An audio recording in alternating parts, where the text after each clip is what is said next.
Hello and welcome to this lecture. आज हम लोग कंप्लीट करने वाले हैं थियोरेटिकल क्वेश्चंस। हमने test your understanding and illustrations already किए हैं पिछले 2 लेक्चर्स में। अभी हम लोग कंप्लीट करने वाले theoretical questions of CA intermediate audit risk assessment and internal control. Okay, so now let's start. First question, discuss how. क्या है first question? Okay, so before we start, एक आपको प्रॉमिस करना है कि आप ये पूरा लेक्चर स्टार्ट टू एंड देखोगे, कंप्लीट करोगे एक ही सिटिंग में। इसको ज़्यादा टाइम नहीं लगाना है। Okay, though these theoretical questions are 10 in number, but हम लोग ट्राई करेंगे कि इस पर्टिकुलर लेक्चर में उसको ख़त्म कर दे स्पीड में plus quality wise. Okay, let's start. Discuss how analytical procedures performed as risk assessment procedures can be useful to an auditor. तो देखो, एनालिटिकल प्रोसीजर्स जो है वो ऑडिटर को कैसे यूजफुल हो सकते हैं ना, डिस्कस करना है। How analytical procedures performed as risk assessment procedures can be useful to an auditor. तो देखो, आंसर्स ना आसान होते हैं, आंसर्स ज़्यादा डिफिकल्ट नहीं होते, बट प्रॉब्लम कहाँ आता है, हम लोग क्वेश्चंस में क्या क्वेश्चन का क्या आंसर है इसमें हम लोग कंफ्यूज हो जाते हैं। तो क्वेश्चन को आपको 2 बार रीड करना है before you answer that question. Okay, so जो यूजफुल रहेगा ऑडिट, मतलब ऑडिटर को क्या यूजफुल है, और analytical procedures performed as risk assessment procedures can be useful. तो किस तरह से ऑडिटर को एनालिटिकल प्रोसीजर यूजफुल हो सकता है उसके ऑडिट में, राइट? तो वो हम लोग अभी देखेंगे, उसका आंसर देखते हैं। सो मैं आपको पेज नंबर्स भी बता दूँ क्या? बिकॉज जो थियोरेटिकल क्वेश्चन के आंसर्स इन लोगों ने दिए हैं मैट में, स्टडी मैट में, वो कुछ इस तरह दिए हैं कि हमें खुद जाके उस हेडिंग में जाके मॉड्यूल में आंसर देखना है। तो देखो, इन्होंने क्या दिया है, refer two heading on what is included in risk assessment procedures. तो मैं डायरेक्टली आपको पेज नंबर बता देती हूँ कि आपको कहाँ जाके उसको रेफर करना पड़ेगा। आप क्या कर सकते हो, क्वेश्चन में ही आप वहाँ पे लिख सकते हो कि दिस पर्टिकुलर क्वेश्चन इज कब, इसका पेज नंबर क्या है। तो देखो, come to page number, this is page number 3.13, 3.13 page पे इसका आंसर है फर्स्ट थ्योरेटिकल क्वेश्चन का। तो देखो,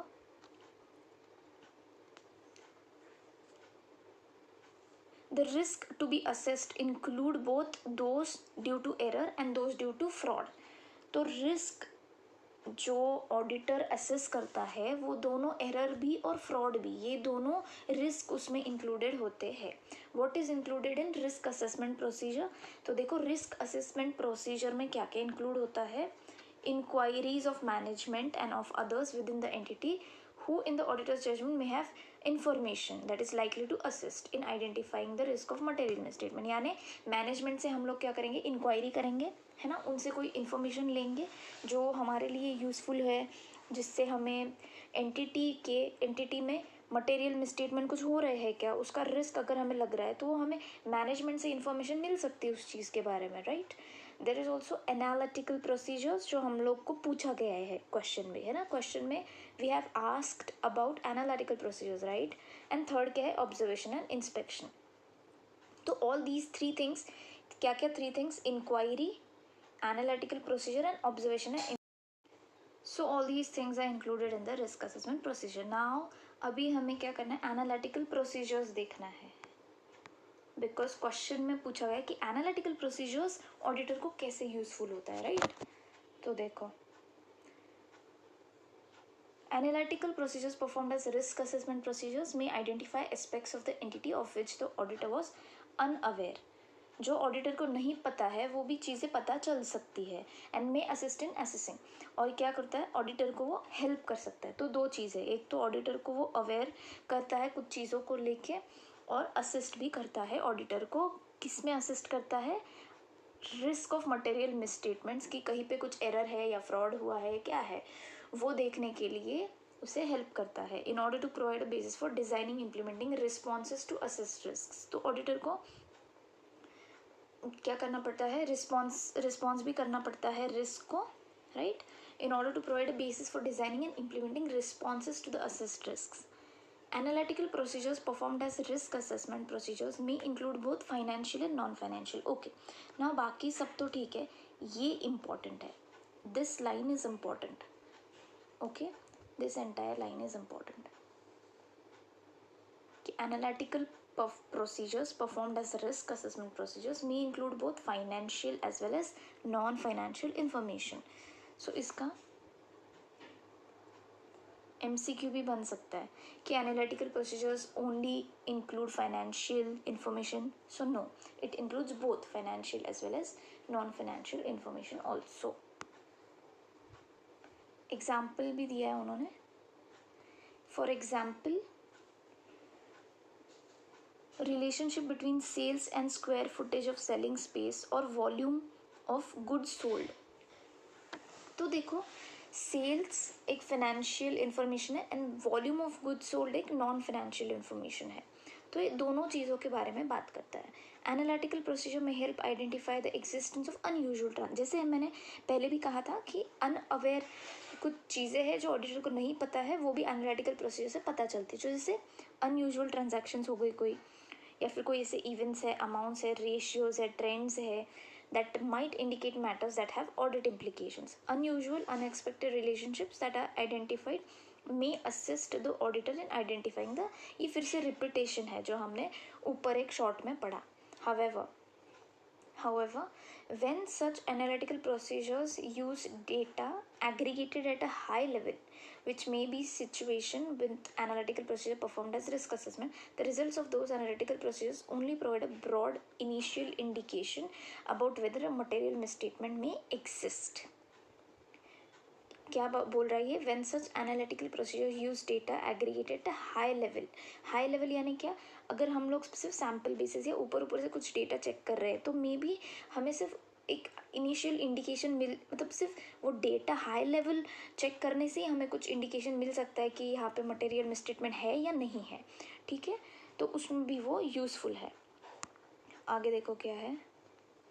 accordingly in such situation consideration of other information that has been gathered when identifying risk assessment together with the results of such analytical process may help assist. यानी क्या कि इन such cases यानी जहाँ पे हमने हाई लेवल का checking की है as per the analytical procedures, तो कंसिडरेशन ऑफ अदर कुछ और भी ना हमें इन्फॉर्मेशन मिली है फॉर एग्जांपल, सो कुछ और इन्फॉर्मेशन प्लस जो हमने एनालिटिकल प्रोसीजर किया है, फॉर एग्जांपल हमने कुछ ट्रेंड एनालिसिस किया है, पिछले 5 साल का कुछ सेल्स का डेटा हमने एनालिसिस किया है, तो वो डेटा वो रिजल्ट प्लस कुछ और इन्फॉर्मेशन है, वो दोनों को यूज़ करके ऑडिटर को एक हेल्प मिल सकती है to understand and evaluate the results of the analytical procedures. ठीक है, so this was all about the question. इसमें कुछ चीज़ें ज़रूरी, जैसे कि मैंने पहले बोला था कि विच ऑडिटर वॉज अनअवेयर, उन चीज़ों को आइडेंटिफाई करने को हेल्प करता है. May assist in assessing the risk assessment procedure. और ये वाला एक लाइन इंपॉर्टेंट है कि analytical procedure may include both financial as well as non financial information also. All right, I hope you have understood this question. Next question. Next theoretical question is question number 2. Is materiality required to be documented? क्या materiality document करने की ज़रूरत है? What factors have to be considered? So what do you think?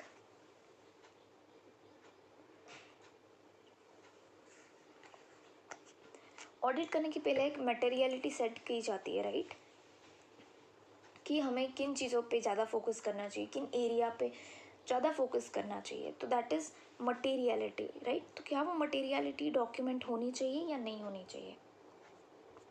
Okay, so I will tell you the page number जहाँ पे आपको answer मिलेगा, so that when you revise by your own self आपको ज़्यादा स्ट्रगल ना करना पड़े.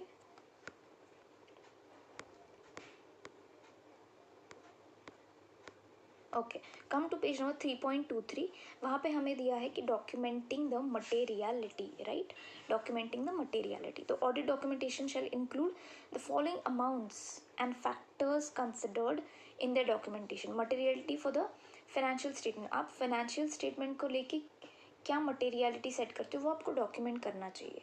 For example जैसे कि सेल्स अगर फाइनेंशियल स्टेटमेंट में फॉर एग्जांपल कोई असेट्स है, ओके, तो हमें वो असेट्स कितने हद तक के, कितने नेचर, टाइमिंग, एक्सटेंड क्या होगा उनको चेक करने का, क्या ऑडिट प्रोसीजर्स हम लोग लगाएंगे, कितने एक्सटेंड तक के हम लोग ऑडिट प्रोसीजर्स लगाएंगे in order to check the assets of the company as given in the financial statement. तो उसको बोलते हैं अपन मटेरियलिटी, है ना, कि कितना परसेंटेज डिफेक्ट रहा तो भी चलेगा और कितना हमें मटेरियलिटी रखनी. फॉर एग्जांपल 90% मटेरियलिटी रखनी है, यानी 90% असेट्स हमको चेक करना है या वॉट एवर इट इज़. मतलब this is just a example. Assets तो हमें सारे ही चेक करने होते हैं इन प्रैक्टिकल, इन जनरल. ऐसे सेल्स या परचेजेस में हम लोग कर सकते हैं. But having said that, materiality for the financial statement as a whole, यानी फाइनेंशियल स्टेटमेंट में जो भी चीज़ें प्रॉफिट एंड लॉस में, बैलेंस शीट में, कैश फ्लोज में, सबकी अपने को मटेरियलिटी एक सेट करनी पड़ती है कि हम लोग कितना टॉलरेंस लेवल रख सकते हैं और कितना हमें मटेरियल है कि ये चीज़ें तो ये चीज़ें तो ये चीज़ों में मटेरियल मिसस्टेटमेंट तो नहीं होना चाहिए, बट है.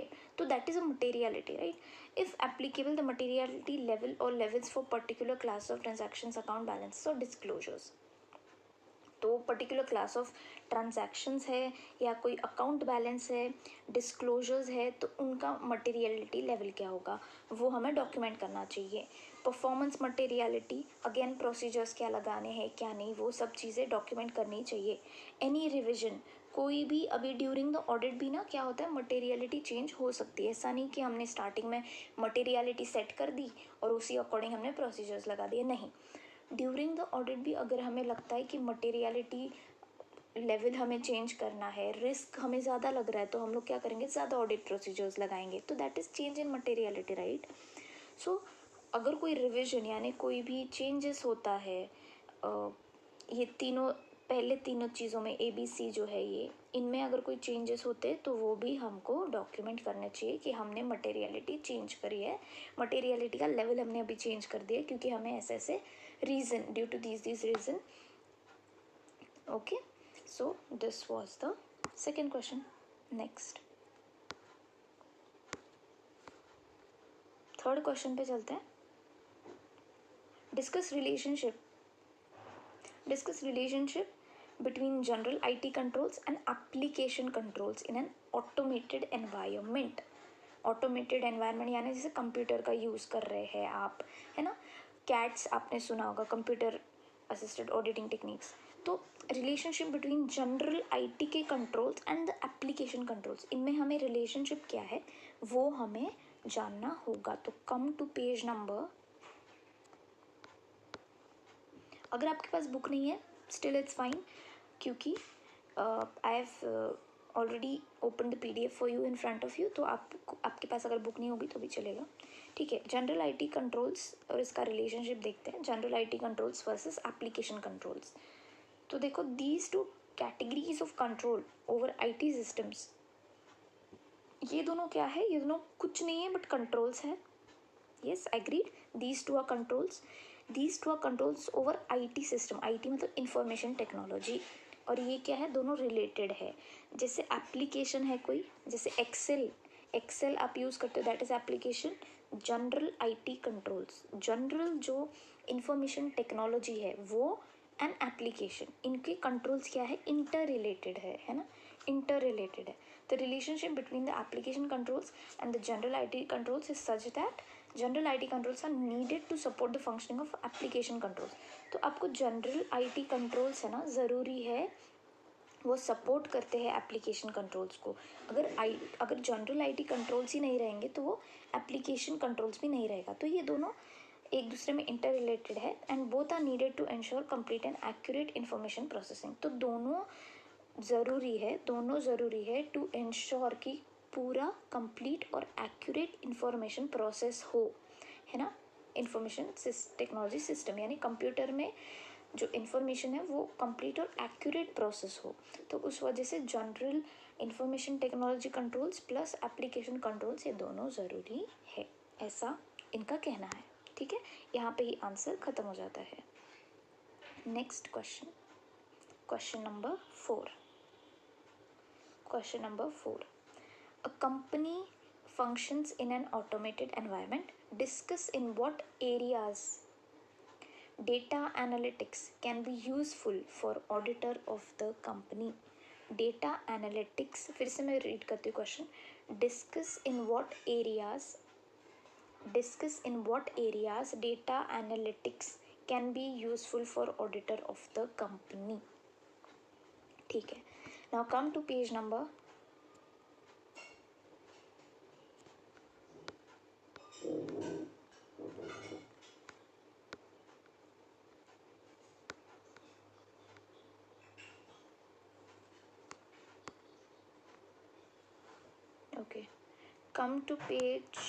3.61. 3.61. सो देखो, हाई लेवल बता देती हूँ मैं डेटा एनालिटिक्स क्या है. डेटा एनालिटिक्स एक कॉम्बिनेशन है प्रोसेस का, टूल्स का, टेक्निक्स का that are use to tap vast amounts of electronic data. Tap मतलब क्या, कि जिसको प्रोसेस करे of electronic data to obtain meaningful information. To obtain what, meaningful information. यानी एक रॉ डेटा है, उसको अगर आप थोड़ा प्रोसेस करते हो तो आपको एक मीनिंगफुल डेटा वो दे सकता है.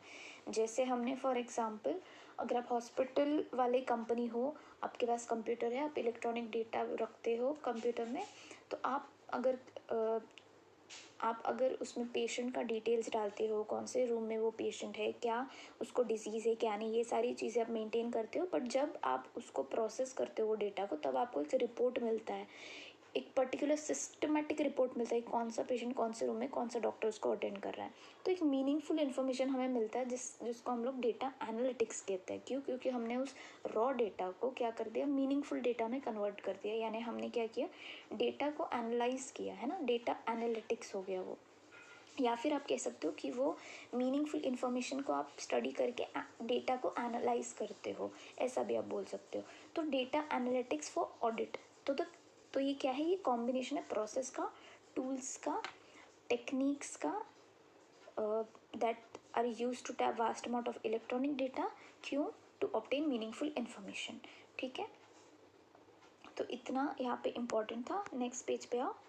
नेक्स्ट पेज पे क्या दिया, the tools and techniques that auditors use in applying the principles of data analytics are known as computer assisted. अभी यहाँ पे आपको कैट के बारे में बात करना है कि जो ऑडिटर यूज़ करता है ना ये डेटा एनालिटिक्स को, या जो भी टूल्स या टेक्निक्स जो ऑडिटर यूज़ करता है ना ऑडिट के लिए, उसको हम क्या बोलते हैं, कंप्यूटर असिस्टेड ऑडिटिंग टेक्निक्स और cats. Data analytics can be used in testing of electronic records and data residing in IT system using spreadsheets. यानी हम क्या कर सकते हैं, स्प्रेडशीट्स में भी क्या कर सकते हैं, उस डेटा को एनालाइज कर सकते हैं, टेस्ट कर सकते हैं, कुछ फॉर्मूलाज लगा के, कैलकुलेशंस करके, राइट. तो टूल्स जैसे आइडिया, ACL एक्सेट्रा.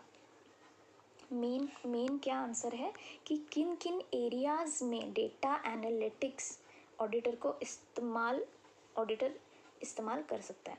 तो चेक कंप्लीटनेस ऑफ डेटा, कि डेटा कंप्लीट है या नहीं है ना, उसके लिए डेटा एनालिटिक्स ऑडिटर यूज़ कर सकता है इस एरिया में. यानी डेटा को के कंप्लीटनेस को देखने के लिए. And population that is used in either test of controls or substantive audit test. Selection of audit sample को सिलेक्ट करने के लिए भी ऑडिटर डेटा एनालिटिक्स का यूज़ कर सकता है. Recomputation of balances, performance of mathematical calculation. जैसे फॉर एग्जांपल, अगर बैंक इंटरेस्ट ऑलरेडी एंटिटी ने आपको कैलकुलेट करके दिया है, लेकिन अगर आपको कोई डाउट लगता है तो आप रीकैलकुलेट कर सकते हो. तो आप कंप्यूटर को लेके रीकैलकुलेट कर सकते हैं. आप क्या कर सकते हो, आप डेटा एनालिटिक्स को यूज़ करके रीकैलकुलेशन कर सकते हो, रीपरफॉर्म कर सकते हो उस मैथमेटिकल कैलकुलेशन को. एक्सेल में ले लो, एक्सेल में उसको रीकैलकुलेशन कर लो. तो this is that. Analysis of journal entries, fraud investigation को भी ये काम आता है. Evaluating impact of control deficiencies. Control मतलब क्या, कि इंटरनल कंट्रोल जो मैनेजमेंट ने लगाया है वो डेफिशिएंसी यानी क्या, उसमें कुछ रिस्क है, उसमें कुछ डाउट है कि वो प्रिवेंट या डिटेक्ट या नहीं कर रहा है किसको, मिस स्टेटमेंट को. तो उसको बोलते हैं control deficiencies, internal control deficiencies basically. तो ये सारे एरियाज़ है जहाँ पे ऑडिटर डेटा एनालिटिक्स को यूज़ कर सकता है। कहाँ पे? Recomputation of balances, reperformance of mathematical calculation, journal entry, fraud investigation, completeness of data, audit samples के लिए। Okay, let's move on to the next question.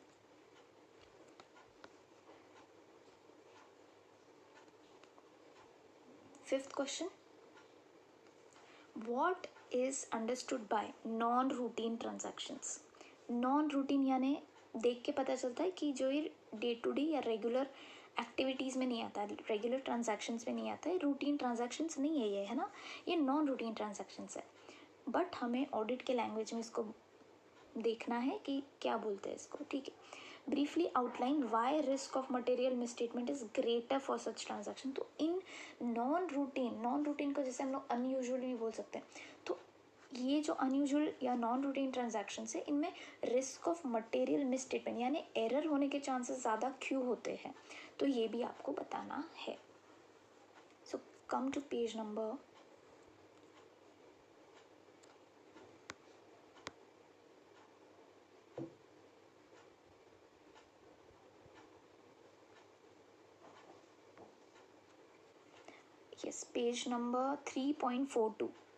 3.42 page number. तो देखो, आइडेंटिफाइंग सिग्निफिकेंट रिस्क्स में इसका आंसर दिया है कि significant risk often relate to significant non routine transactions. ठीक है, नॉन रूटीन ट्रांजैक्शंस क्या होता है?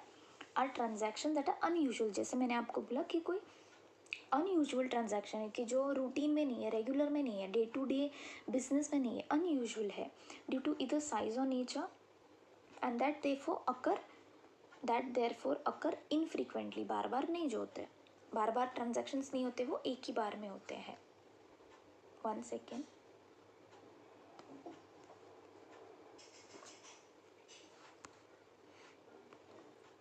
ओके, सो फिर क्या दिया है देखो, सिग्निफिकेंट रिस्क का इनहेरेंट मतलब कि जो अनअवॉइडेबल है, which we cannot avoid but are in existence. So significant risk का inherent risk with both a higher likelihood of occurrence and a higher magnitude of potential misstatement. यानी in short इन्होंने बात की है कि सिग्निफिकेंट रिस्क क्या होता है, क्योंकि नॉन रूटीन ट्रांजैक्शन कहीं ना कहीं क्या है, सिग्निफिकेंट रिस्क है कि जहाँ पे ज़्यादा चांसेस है एरर होने के और ज़्यादा चांसेस है उसके अकरेंस के। ठीक है, रिस्क होने के चांसेस ज़्यादा है, एरर होने के चांसेस ज़्यादा है, उसको हम बोलते हैं significant risks and that is non routine transaction. So the auditor assesses assertions affected. Assertions यानी क्या? जैसे असेट्स हो गया, लाइबिलिटीज़ हो गया, असर्शन से ये सारे है ना, अफेक्टेड बाय सिग्निफिकेंट रिस्क। तो ऑडिटर देखता है ना कि फाइनेंशियल स्टेटमेंट के जो आइटम्स है, those are all assertions. Okay, so जो फाइनेंशियल स्टेटमेंट के जो आइटम्स है उन पे कितना इम्पैक्ट पड़ रहा है इन सिग्निफिकेंट रिस्क का, इन नॉन रूटीन ट्रांजैक्शंस का, वो ऑडिटर का देखने का ड्यूटी है। ठीक है, the following are always significant risk, यानी हमेशा ये क्या है, सिग्निफिकेंट रिस्क के कैटेगरी में आते हैं। कौन से? Risk of material misstatement due to fraud, क्योंकि हमें as an auditor fraud reporting, अगर फ्रॉड समझ में आता है तो हमको रिपोर्टिंग करना मैंडेटरी है, तो इस वजह से ये बहुत सिग्निफिकेंट रिस्क हो जाता है।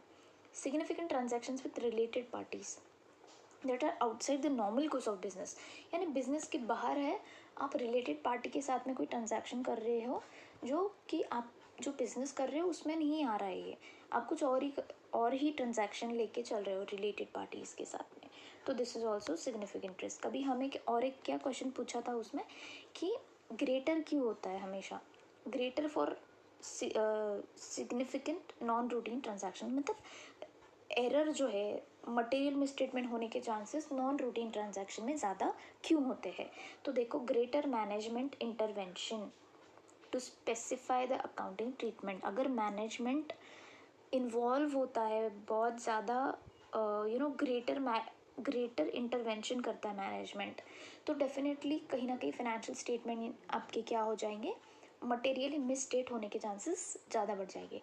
Greater manual intervention for data collection and processing, अभी डेटा कलेक्शन, उसका प्रोसेसिंग ऑटोमेटिक होना चाहिए, है ना, कंप्यूटर में, लेकिन अगर मैनेजमेंट बीच बीच में से उस प्रोसेस को उस डेटा कलेक्शन में कुछ मैनुअल खुद से जाके इंटरवेंशन कुछ कर रहा है, कुछ फिगर्स चेंज कर दे रहा है, कहीं पे जर्नल एंट्रीज चेंज कर दे रहे हैं एडजस्टमेंट करने के लिए, तो ये क्या हो जाता है, ये भी एक इस वजह से ये क्या है, ये एक नॉन रूटीन ट्रांजैक्शन है कि जहाँ पे मैनुअल इंटरवेंशन ज़्यादा हो रहा है प्रोसेसिंग में, डेटा कलेक्शन में। तो ये क्या है, मटेरियल मिसस्टेटमेंट। कॉम्प्लेक्स कैलकुलेशंस और अकाउंटिंग प्रिंसिपल्स, अगर कोई कॉम्प्लेक्स मतलब बहुत ऐसे बहुत कॉम्प्लेक्स कैलकुलेशंस है किसी चीज़ का या कोई अकाउंटिंग प्रिंसिपल का, तो ये भी एक क्या है, नॉन रूटीन ट्रांजैक्शन है। The nature of non routine transactions which may make it difficult for the entity to implement effective control. अभी नॉन रूटीन ट्रांजैक्शन ही ऐसा है कि जहाँ पे कंट्रोल लगाना भी मुश्किल है, कंट्रोल मतलब इम्प्लीमेंट करना एंटिटी के लिए उतना आसान नहीं है, तो वहाँ पे भी मटेरियल मिसस्टेटमेंट हो सकता है कि एंटिटी ये बोल सकता है कि मैं इस चीज़ को कंट्रोलिंग सिस्टम लगाऊँ तो कैसे, तो वो नहीं आ रहा है मुझे, तो that is also one of the material misstatements कि जहाँ पे entity it is difficult for entity to implement effective control over the risks. All right, so this was the answer to the question number 5. Next question.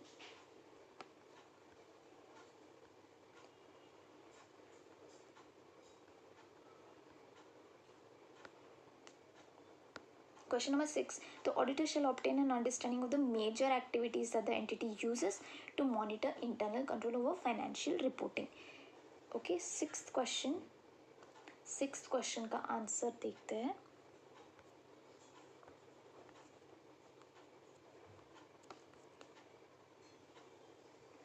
आप page number mark कर लीजिए क्योंकि इन्होंने institute के mat में directly इन्होंने answers नहीं दिए, इन्होंने बोला रेफ़र करो इन पर्टिकुलर हेडिंग को, which is difficult for last revision, right. तो आप आ जाओ अभी पेज नंबर 6 क्वेश्चन का हम लोग आंसर कर रहे हैं, and you have to come on page number 1 second, let me go to that page number 4.5e. So that is page number 3.37. 3.37 पे आपको ये आंसर का स्टार्ट मिलेगा। तो देखो, मॉनिटरिंग ऑफ कंट्रोल्स हेडिंग मिलेगा आपको।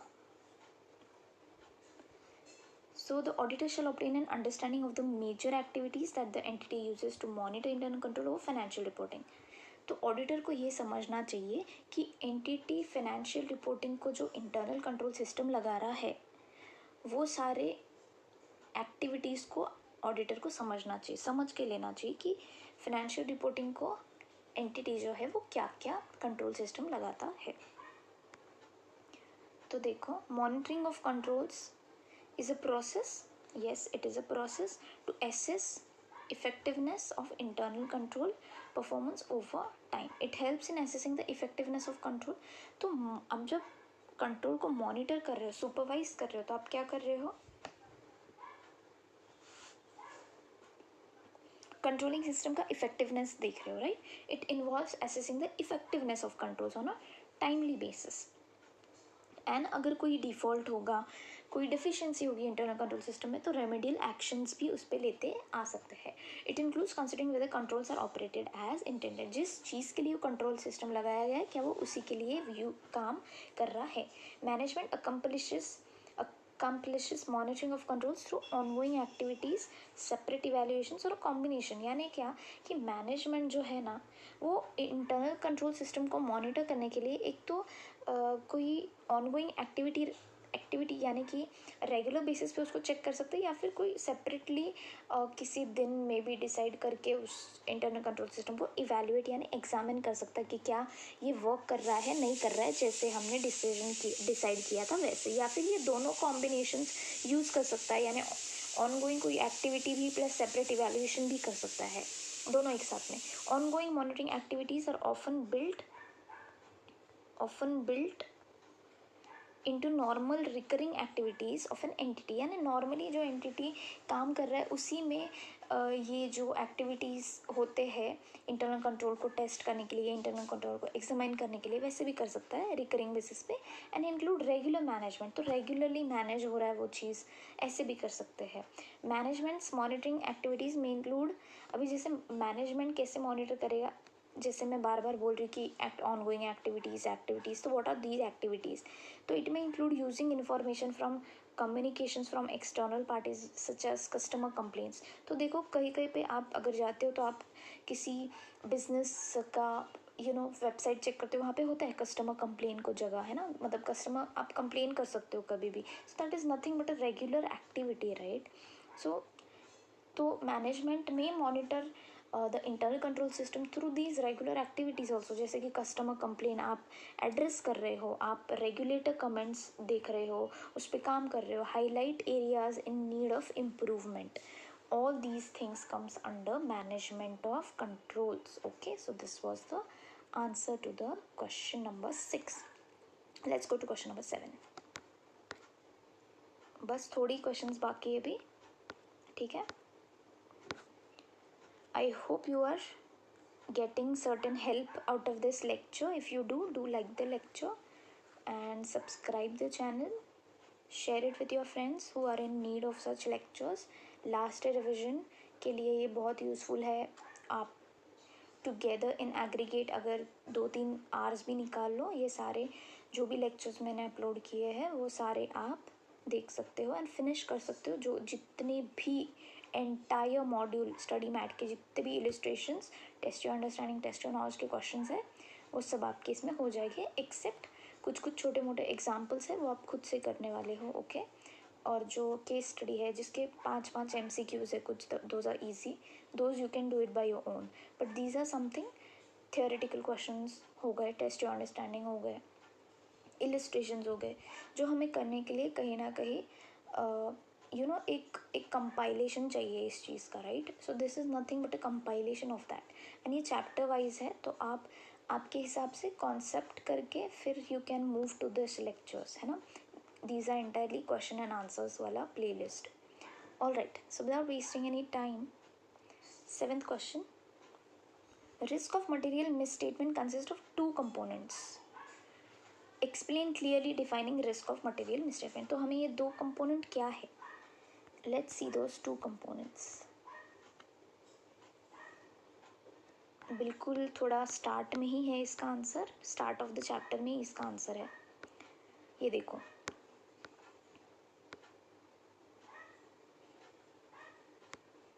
yes, components of risk of material misstatement. So you can come to page number 3.5 page number पे इसका आंसर है।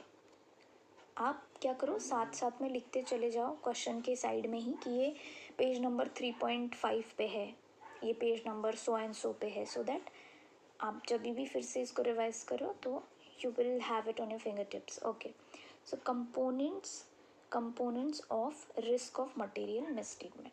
So there are 2 components. One is inherent risk which is unavoidable risk also. हम लोग उसको unavoidable risk भी बोलते हैं कि जो आप कितने भी चाहे प्रोसीजर लगा लो, आप कुछ भी कर लो, वो रिस्क होने ही वाला है, वो हम अवॉइड नहीं कर सकते हैं।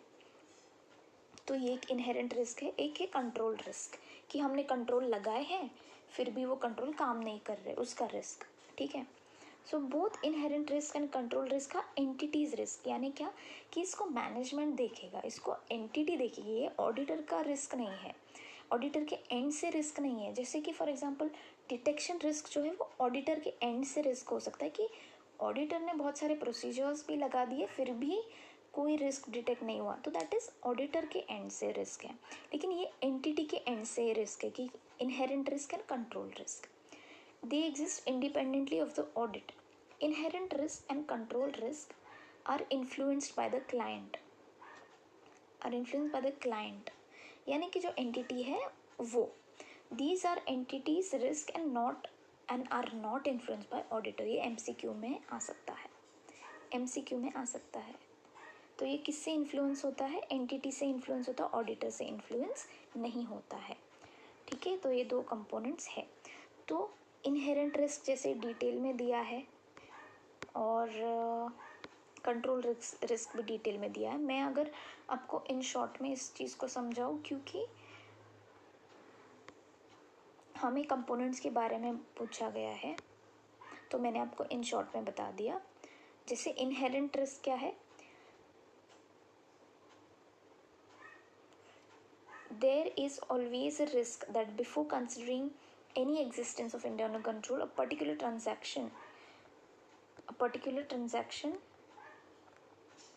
account or a disclosure required to be made in the financial statement have a chance of being misstated, and such misstated can be material. So this is inherent risk. तो देखो फर्स्ट पैराग्राफ में I will suggest you कि ये देखो, अगर आप ये वाला पैराग्राफ देखते हो ना तो ये थोड़ा सा कंफ्यूजिंग है, ये थोड़ा सा कंफ्यूजन वाला पैराग्राफ है कि inherent risk is susceptibility of an assertion about a class of transaction account balance. ये क्या करना, आप सिर्फ इसको एक रीड देना. Okay, just read this once. ये आप एक बार रीड कर लेना, ऐसे को कोट कर देना आपके आंसर में. बट अगर आपको कॉन्सेप्ट समझना है तो आप यहाँ से रीड करना कि there is always a risk, this is known as inherent risk. Okay, और क्या दिया है, inherent risk is higher for some assertions and related classes of transaction. For example it may be high for complex calculation. जहाँ पे complex calculation है वहाँ पे risk, inherent risk ज़्यादा भी हो सकता है. तो आप सिर्फ इसको एक बार ही रीड कर लेना, कुछ ज़्यादा इसमें है नहीं खास. कंट्रोल रिस्क में भी कुछ ज़्यादा है नहीं. एग्ज़ाम में लिखने के लिए you can use this paragraph, ऐसे 200 को कोट कर देना. बट अगर आपको समझना है तो आप यहाँ से पढ़ोगे, control risk is a risk that internal control existing would not be efficient to stop what's happening. Right,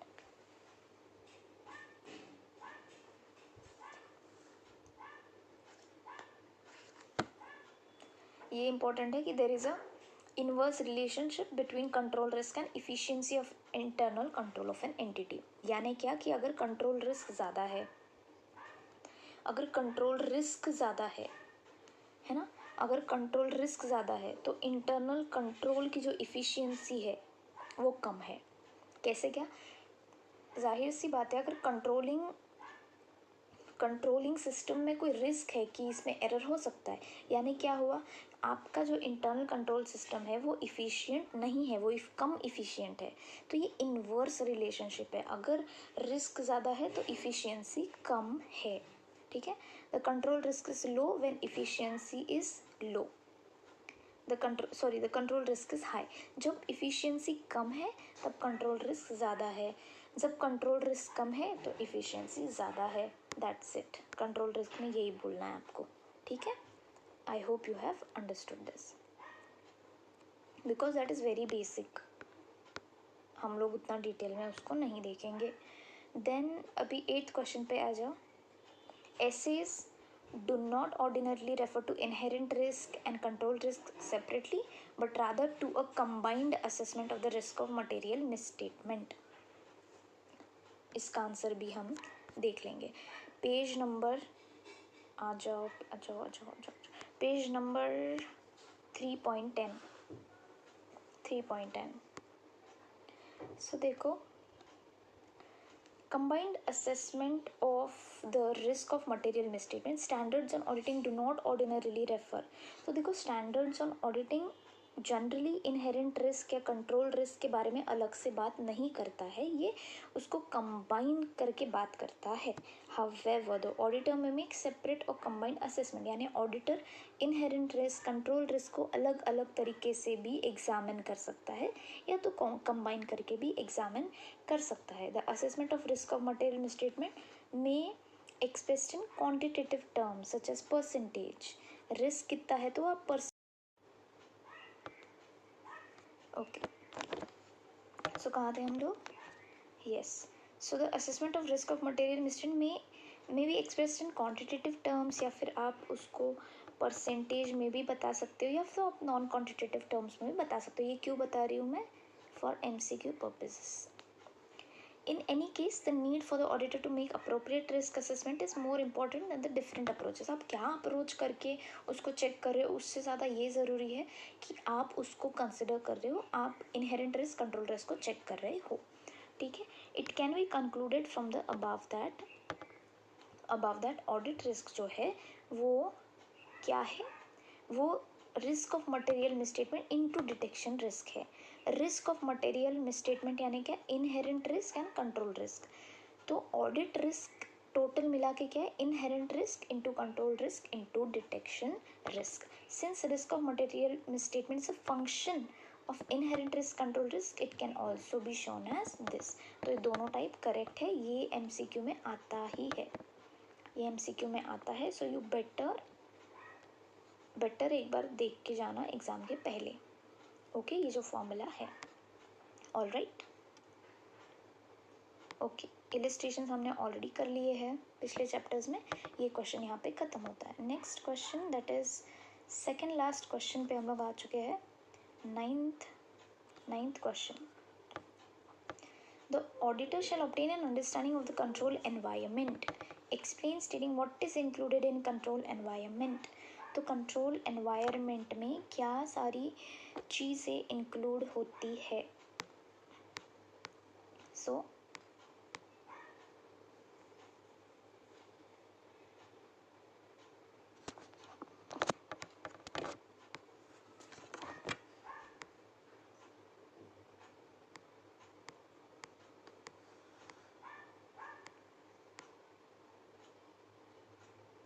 okay, control environment. Come to page number, this is page number 3.33. Ninth question हम लोग कर रहे हैं, उसका answer 3.33 page पे है. Control environment 4.5A. Okay, 4.5A control environment. तो auditor shall obtain an understanding of the control environment. ठीक है, as part of understanding the environment the auditor shall evaluate, क्या उसको एग्जामिन करना चाहिए. Management has created and maintain a culture of honesty and ethical, यानी auditor को ये देखना चाहिए कि क्या मैनेजमेंट ऑनेस्ट और एथिकल है ना. The strengths in the control environment elements collectively provide an appropriate foundation for the other components.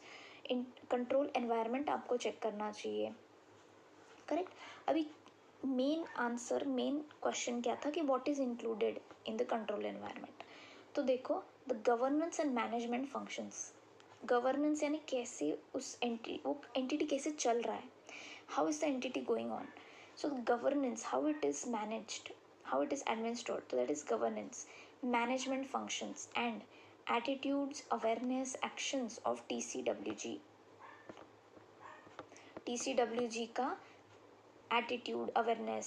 अगर कोई इंटरनल कंट्रोल डेफिशिएंसी, तो क्या TCWG उस डेफिशिएंसी को टैकल करता है, कोई रेमेडियल एक्शन लेता है. That is nothing but the attitude of that TCWG, right. Awareness and all. The control environment sets the tone of an organization, influencing the control consciousness of its people. तो sets, अभी देखो क्या क्या याद रखना है. Governance, management functions, attitude, awareness and actions taken, then tone of an organisation. ये सारी चीज़ें हमें इस क्वेश्चन में याद रखनी है. ठीक है. Next question, last question of this chapter, and then you are finished with this chapter का entire question and answers. मतलब ये टोटल जो पूरा चैप्टर के क्वेश्चन आंसर्स है वो 3 पार्ट्स में डिवाइडेड है. 3 पार्ट्स मतलब 3 पार्ट्स लेक्चर के बोल रही हूँ मैं. सो ये 3 पार्ट से 2 पार्ट्स ऑलरेडी अपलोडेड है उसमें के, ये थर्ड पार्ट है, राइट. थर्ड पार्ट में हमने इन पूरे क्वेश्चन आंसर्स को फिनिश कर दिया है. So you can go and refer those two also if you have not referred, right. Internal control over safeguarding of assets against unauthorized acquisition, use or disposition may include controls relating to both financial reporting and operating. Explain, हमें क्या करना है, explain करना है क्या. Objectives of internal control. अभी ये सारी चीज़ें उन्होंने नॉलेज दिया है, बाकी का मेन है ना. बाकी का मेन है मतलब क्या, यहाँ से एक्चुअल क्वेश्चन स्टार्ट होता है. यहाँ से एक्चुअल क्वेश्चन स्टार्ट होता है कि एक्सप्लेन करें the objectives of internal control. तो ये एक ही ऐसा क्वेश्चन है जो इंस्टीट्यूट ने स्टडी मैट में आंसर टू थ्योरेटिकल क्वेश्चंस में दिया है. ओके, इतनी मेहरबानी कर दी है उन्होंने इसी क्वेश्चन में. ठीक है, कोई बात नहीं. Objectives of internal control over safeguarding, all this is repetition of the question. The auditor's consideration of such controls is generally limited to those relevant to the reliability of financial reporting. यानी क्या कि generally ये जो controls है ना, internal controls, वो auditor के लिए फाइनेंशियल रिपोर्टिंग को लेके ज़रूरी होता है. तो ऑडिटर उतना से ही फाइनेंशियल रिपोर्टिंग को जो इंटरनल कंट्रोल्स रखते हैं वो ही उसके लिए रिलायबल होता है। फॉर एग्जांपल भी उन्होंने दिया है कि use of access controls as passwords that limit access to the data and programs that process cash disbursement may be relevant to a financial statement audit. Conversely, safeguarding controls relating to operations objectives such as controls to prevent excessive use of materials generally are not relevant to the financial statement audit. एक auditor जो financial statement को audit कर रहा है उसके लिए excessive use of materials को prevent करना नहीं करना कंट्रोलिंग सिस्टम ये ज़रूरी नहीं है। उसके लिए क्या ज़रूरी है, फॉर एग्जाम्पल अगर कैश डिस्बर्समेंट हो रहा है तो उस प्रोसेस को आपने क्या पासवर्ड लगाया, क्या एक्सेस लिमिट किया है डेटा पर, वो इम्पोर्टेंट है। तो यही वो कहना चाहते हैं। अभी मेन क्वेश्चन का आंसर क्या है कि ऑब्जेक्टिव क्या है इंटरनल कंट्रोल का। तो मैनेजमेंट जनरल और स्पेसिफिक ऑथराइजेशन जो ट्रांजैक्शंस हो रहे हैं ना वो मैनेजमेंट के या फिर जो भी अथॉरिटी है उसका मतलब स्पेसिफिक ऑथराइजेशन होना चाहिए उस ट्रांजैक्शन को, right. All transactions are promptly recorded, तुरंत रिकॉर्ड हो जाना चाहिए जो भी ट्रांजैक्शन है और करेक्ट अमाउंट में रिकॉर्ड होने चाहिए। In which executed so as to permit preparation of financial information within a framework of हाँ, और एक चीज़ रिकॉग्नाइज्ड अकाउंटिंग पॉलिसी के हिसाब से क्या होना चाहिए, प्रिपेयर होना चाहिए financial information and practices and relevant statutory requirement जो भी लीगल रिक्वायरमेंट है उसको फॉलो होना चाहिए। Assets are safeguarded from unauthorised access, okay, use of disposition and the recorded assets are compared with the existing assets at a reasonable interval and appropriate action is taken with regard to any difference। अगर कोई difference है existing assets के value में या whatever it is तो वो differences भी देख लेने चाहिए। The recorded assets are compared with the existing, यानी कि जो फाइनेंशियल स्टेटमेंट में आप असेट दिखा रहे हो वो एक्चुअल में भी असेट है या नहीं है वो देखना चाहिए। अगर डिफरेंस है तो उस पर क्या एक्शन लिया है नहीं लिया है वो देखना चाहिए। तो ये सारे ऑब्जेक्टिव्स होते हैं इंटरनल कंट्रोल सिस्टम के। All right, I hope you have understood this lecture. हमने अराउंड 30 मिनट्स के आसपास इस लेक्चर को ख़त्म किया जिसमें 10 बड़े बड़े क्वेश्चन हमने कवरअप किए हैं of theoretical questions of chapter number 3 and now I declare that this chapter is finished, right। ये चैप्टर के सारे क्वेश्चन आंसर्स फिनिश हो चुके हैं। अभी हम लोग नेक्स्ट लेक्चर में 4th चैप्टर के क्वेश्चन एंड आंसर्स देखेंगे। Okay, thank you so much for watching, do subscribe this channel, like the channel and share it. Thank you, bye bye.